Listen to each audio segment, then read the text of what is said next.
Hi, welcome to Losing Faith, Finding Spirit.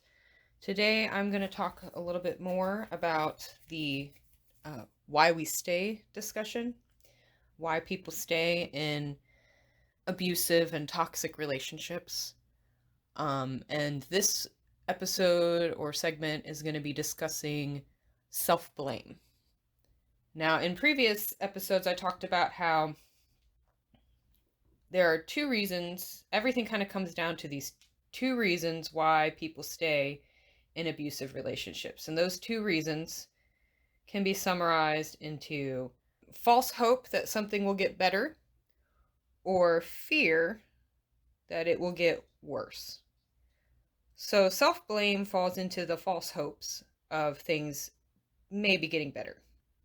People who blame themselves for abuse feel that maybe they are in control. It's a way of kind of feeling like maybe you can get control of the situation, because if it's your fault, then things you do can affect the outcome. It can change. If you change and it's your responsibility, then everything else changes. Like, you don't have to worry because now it's different.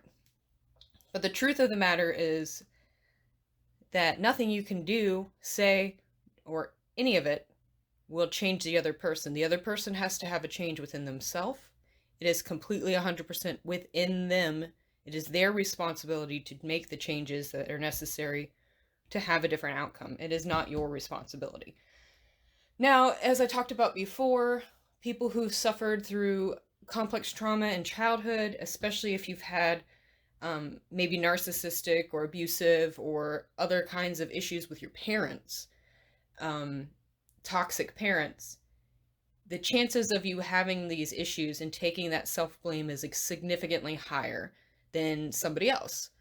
Now, even people who don't have complex trauma, the nature of the emotional abuse that happens in these toxic relationships is such that it manipulates the person into believing that they are to blame.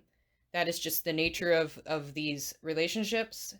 All of the gaslighting, all of the techniques that go into abusing you, especially emotionally, is to belittle you, invalidate you, to make you feel smaller, to make you feel insecure, to make you lose your confidence, to make you question reality. Everything you go through in these relationships makes you sort of lose yourself. You lose yourself, and the other person becomes the most significant, most important thing. Self-blame. For me, it started in childhood. I've talked about it a little bit before. My role in my family of origin was the therapist, my mother's therapist.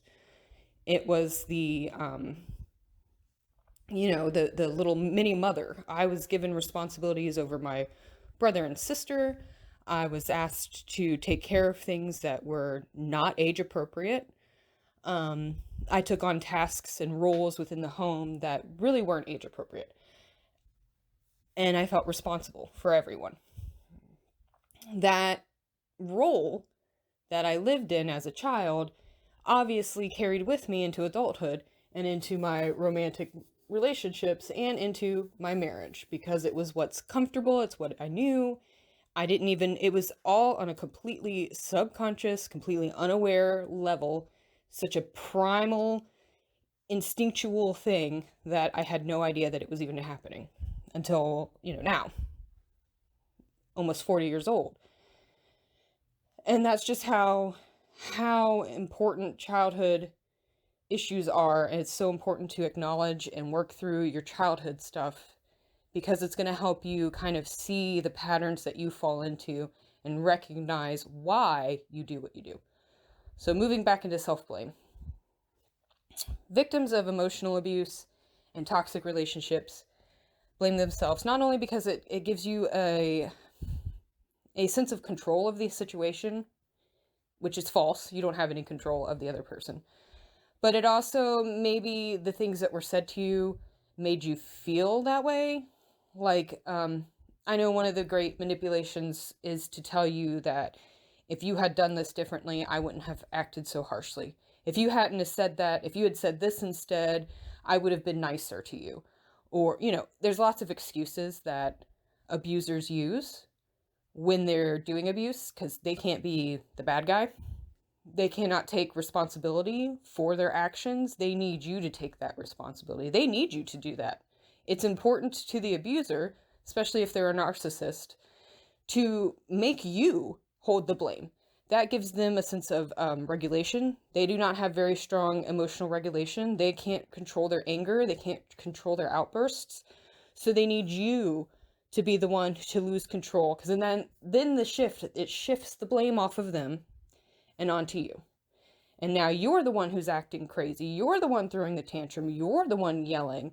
You're the one saying mean things. You're the one who's being immature because you can't have a conversation, even though you've asked multiple times to please give you a chance to calm down because it's getting too much, and they won't respect those boundaries. They flip it around and make it like, I know. I lived it. I know. I have a recording of it. I know. And the thing that can really help you if you find yourself in these situations is to either record it, write it down after it happens, like journal it, or do something to make you become aware of what's happening. Because when things start feeling good, because remember we talked about trauma bonds before, when things start happening and they start feeling happy and they start feeling like, oh, maybe he's nice. Oh, look, or she or they're being romantic again and they're treating me so nicely.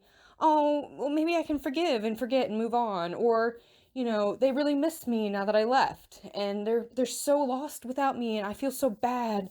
I have to take the responsibility. I need to be there for them. They need me. That's what we need. Okay, so we as victims of these emotionally abusive relationships need that love. We need to feel needed. And so we look for that. Unfortunately, they're using that against you.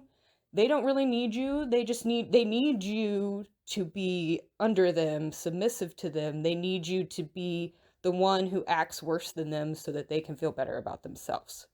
It's not about you. The relationship was never about you. It's not about your feelings. It is all about them. And it took me a real long time to see this in my own life and in my own relationships. It's not an easy thing to admit. It's not an easy thing to see. It took me literally recording arguments. It took me having a child and seeing the way my ex treated our child for me to see what was happening. So if you don't see it and you don't understand why you're having issues, you're not alone. It's okay. It's so it starts out so small, so insignificant. And if you are blaming yourself, if you're saying, well, that was just a misunderstanding, maybe I overreacted, I'll just let it go this time. It's such a silly thing. I'm raising my hand over here. There are so many conversations where he said something, I said something, but he misunderstood what I said or didn't hear it clearly. And then hours of arguing would go on afterwards over who said what and how. And that's gaslighting. Truly. Because I said what I said. End of story. And then I clarified what I said. Why we don't have to drag this on. It's done. And that's gaslighting. And that's the switching things up, making you think that, you didn't say what you said when you did. So having a record of that or writing it down after the fact and remembering all of those details is very important to setting yourself free from this behavior, because what you're going to notice if you start recording it one way or another is the pattern of their behavior. Once I started becoming aware of it, once I started getting into my body, once I started not feeling the blame, once I stopped reacting because I realized that nothing I do will make a difference here, it became very clear that the pattern was on his side. That he was the one arguing at me, monologuing at me, regardless of what I said or did. Doesn't matter. I could be stone-faced, they call it gray rock, where you don't respond, you give very mundane, mild responses, you don't rise to an argument, you don't fight back, you don't correct them, you don't do anything. You just say, that's okay. You can think what you think. It's fine. You don't even have to say that, honestly, because I know for me, almost nothing. Anything I said or did, he would lash out. There was a point where my breathing would be argued at. Why are you huffing at me? I'm literally just trying to breathe because you're freaking me out and I need to calm down. Like, can I just breathe without you, like, getting on my case? Oh my God. And, like, ridiculousness. But again, once I calmed down, once I got control, once I started getting self-regulated on my own end and not descending into that retroactive abuse where I'd fight back or argue back or feel like I needed to. I felt like I needed to prove myself. I felt like I wasn't enough. I felt like I had to prove my side of everything, my reality, my truth. There was an instance in the mall where we needed to go to a store. We had our kid was a toddler. He was holding our child. We were walking through the mall, and we're in the middle. We're kind of looking around because it's really crowded. And I said, okay, we need to go this way. And I pointed with my hand, and I said, all right, let's go this way. This is where we have to go. And I took off in that direction. Well, I turn around, I get like, I don't know, 10 steps away. I turn around and he's not there. And so I'm like, come back. I'm like, what happened? I said, we need to go this way. You didn't say that. You didn't say that. I'm like, I pointed with my hand and I said, we need to go this way. If you'd said that, I would have followed you. And then it was like an argument, like a how many hour argument after the fact over whether or not I pointed in a direction with my hand. And to me, I'm like, you just didn't hear it. It's noisy, it's crowded. You just didn't hear it. It's fine. Like, let it go. Let's just go where we need to go. We know where we need to go now. Let's just go that way. We don't need to argue about it for 20 minutes and an hour. And no, but that's what they do, is they will literally, something as insignificant as who said what will get argued and then gaslighted. And he would not let it go. And that's the other thing. He never let it go. Things that you don't need to hold on to, he'd just keep, and those arguments never ended. There was no ending. There were times where, like, we'd have a conversation and a decision would be made, and I would start to prepare for whatever that decision was. It could be like, yeah, we're going to go to the park tomorrow, blah, blah, blah. And then I start getting stuff ready and packed away to get ready for the park. And then the next day he'd be hungover or whatever and be like, I didn't say we were going to the park. I never agreed to that. I'm like, yeah, we talked about it. We agreed. He said, that was just a discussion. We didn't agree to anything. That didn't mean I said we were going to do it. And that would happen so many times. Again, that's gaslighting. I wasn't going to get into gaslighting here, but it's important because you take on the blame for those kinds of instances. At the early stages, I would think that maybe I did say something wrong. Oh my gosh, maybe I didn't say that correctly. Maybe that didn't happen. And I remember very clearly one time I said something and then he said, you didn't say that. He asked like what I said and I repeated myself or I changed, like I said it differently. He's like, you didn't say that. I didn't hear you say that. And I said, I just did. And then my brother was in the back seat of the car and he said, no, you didn't say that. That's not what you said. You said this, or we didn't hear you say that. So then I had this third party agreeing with my ex saying that I didn't say it. So and I internalized that and said, maybe sometimes I think I say things that I didn't say. And for the longest time, that stuck with me and it really kind of ate into that self-blame and I felt responsible for all of those misunderstandings. But once I had a kid and I saw the same things happening to the kid, that's when I was like, oh, it's not me. It's not me. And then once I started paying attention and noticing those cycles and those patterns, I said, oh, it really isn't me. Once I stopped reacting and then feeling worse and feeling like I was a terrible person, it didn't matter. It didn't matter if I was calm, cool, didn't rise to the occasion. He would rage on for hours. Hours. I'd have to physically leave the house. And that was not always possible. And that's exhausting, friends. It is exhausting to get yelled at. Your stress in your body just reacts to that. And I mean yelled at. And he would like cycle through different emotions. I think that there might be some other issues going on. And again, that's the self-blamers over here. We will ruminate over those arguments. We will ruminate. We will take it. We will repeat that argument. What we miss is the start of the argument where it's retroactive abuse and they started it and they started attacking and they started pushing. We miss that because when we are self-blamers and we feel like we are responsible for other people, we only pay attention to the part where we react. We only pay attention to our actions. And then we get that foggy brain and the, trauma that makes you kind of lose the memories. Like I said, I can't remember exact things. And that's, he wanted like exact time and date stamps of like when things happened and who said what. And like we argued about who said what for hours. I don't know what was said by the time we were done. I don't even know where it started. Who started this? That's very common tactics. So we take that in, we feel like it's our responsibility, and we ruminate on it.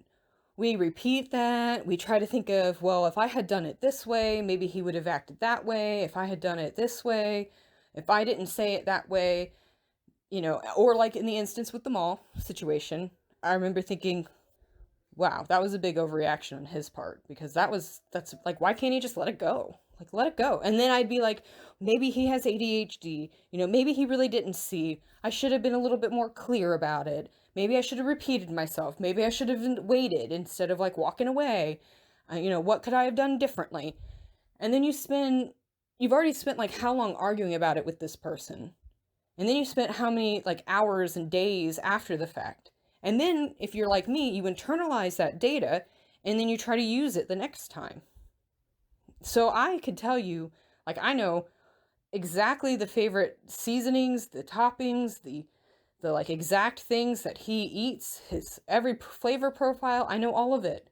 I've memorized it. And then if it changes, if it shifts, I memorize and adjust, because you have to.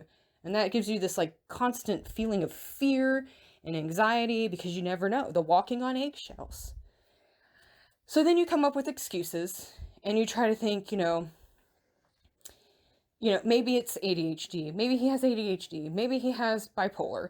Maybe he has hearing loss, and that's why he can't hear me half the time. Maybe it's me. I'm not talking loud enough.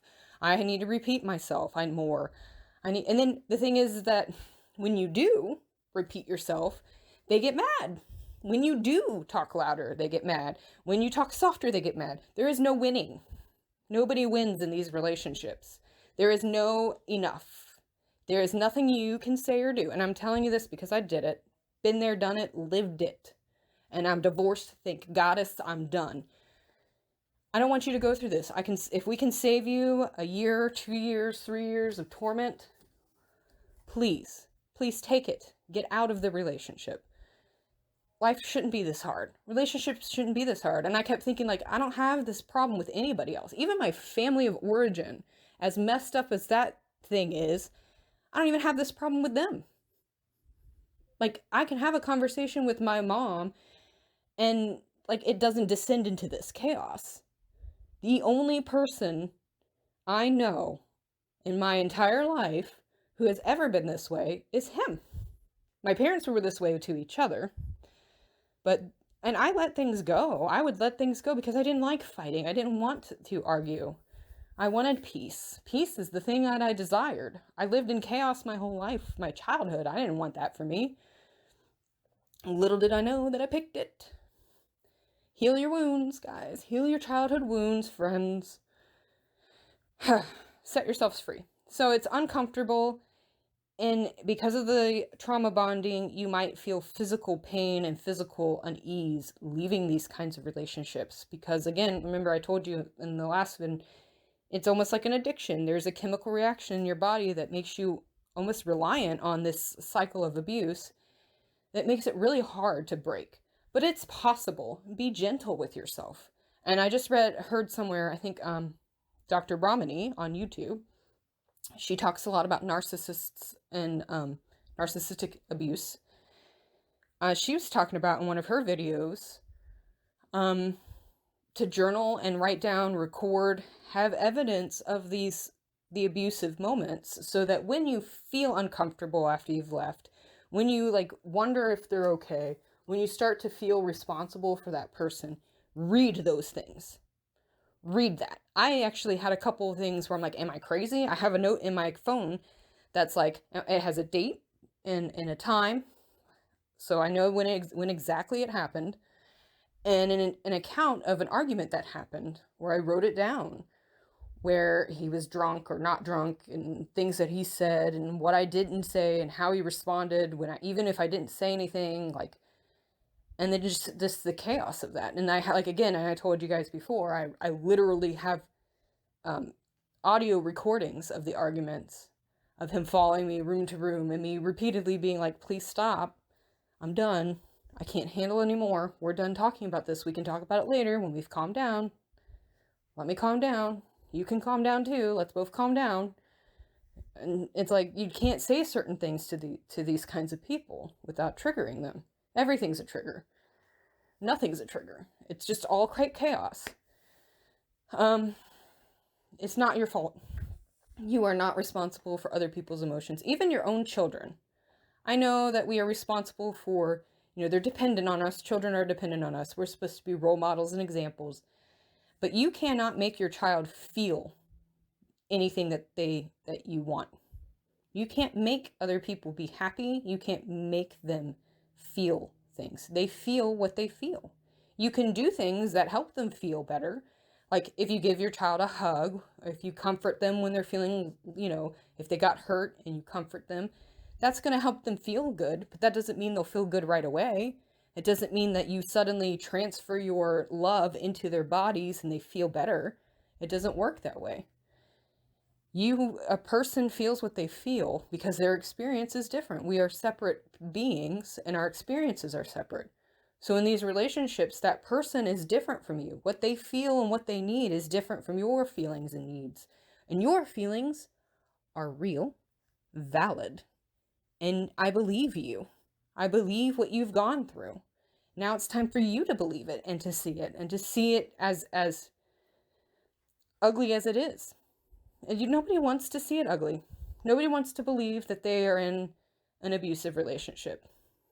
Everybody wants to believe we all want to believe the best in people, right?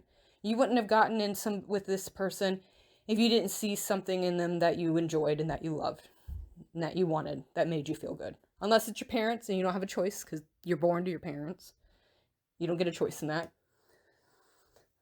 But the stuff that you saw, unfortunately, was only a limited time offer. The love bombing phase and the intensity phase is a limited time offer. It expires. The person you get afterwards is who you're stuck with forever. That is who they really are. And I can't tell you if they love you or don't love you. It doesn't matter. That doesn't matter. And that's something that will keep you stuck as well. Whether or not they're doing it maliciously or if it's a subconscious choice on their part, that doesn't matter. What matters is it abusive to you? Is it making you feel worse? Is it limiting you? Is it making you, are you being abused? That's what matters. Whether they are maliciously trying to do it or not is not the important thing. What's important is it happening? And how do you get out?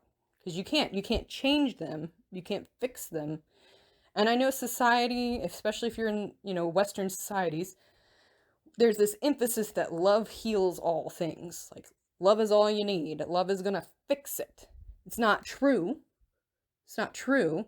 They need to fix it in themselves. They need to find out what love is for them and work on them. You cannot work on another person. You can't fix them.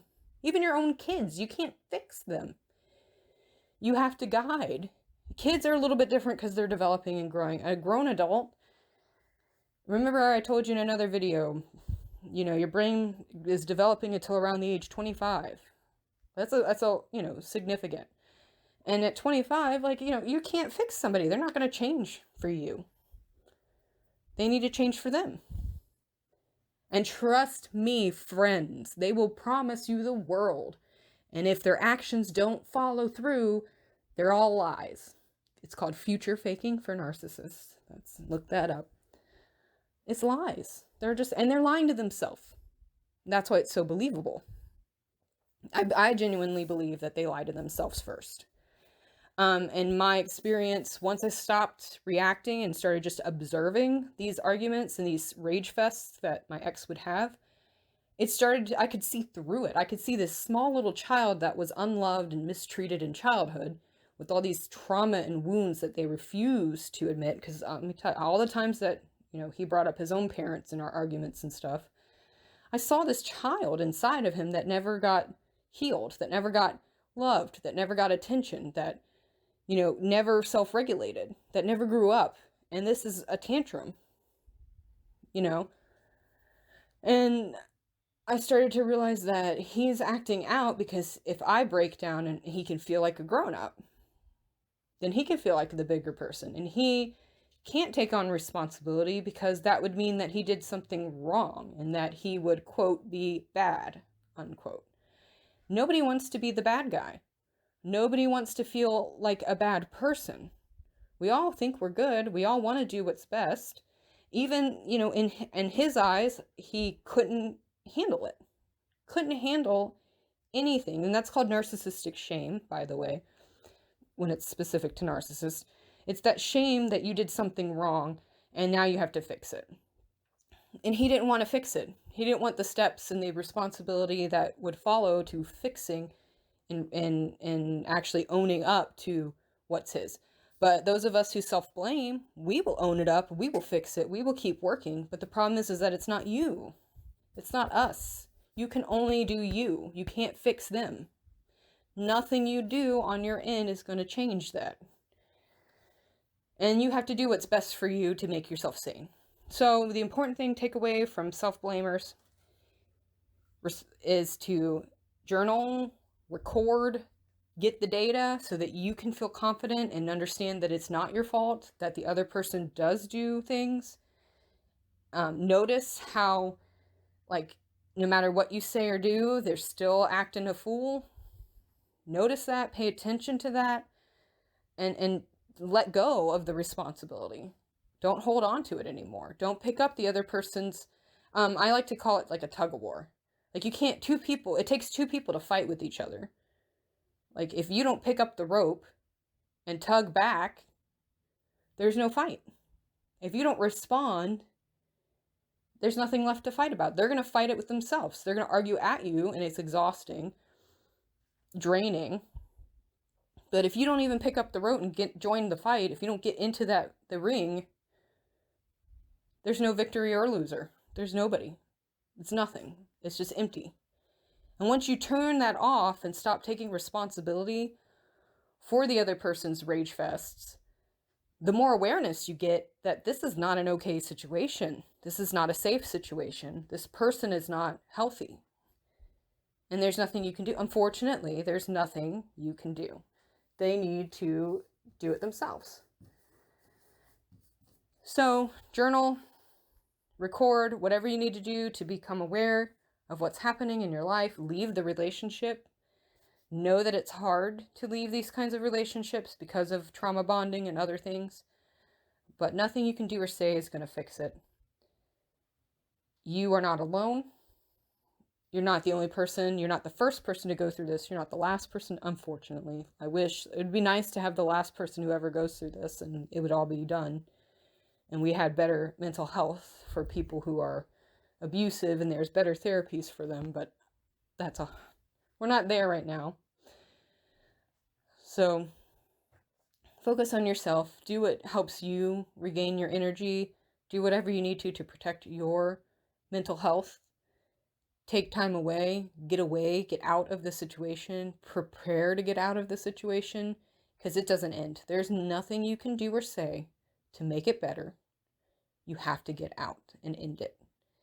And if you are not in a place where you can do that, then you need to take the steps to move towards that or to set firmer boundaries and emotionally detangle yourself from them so that when they react and they act up and they start arguing at you or doing those things, you don't respond.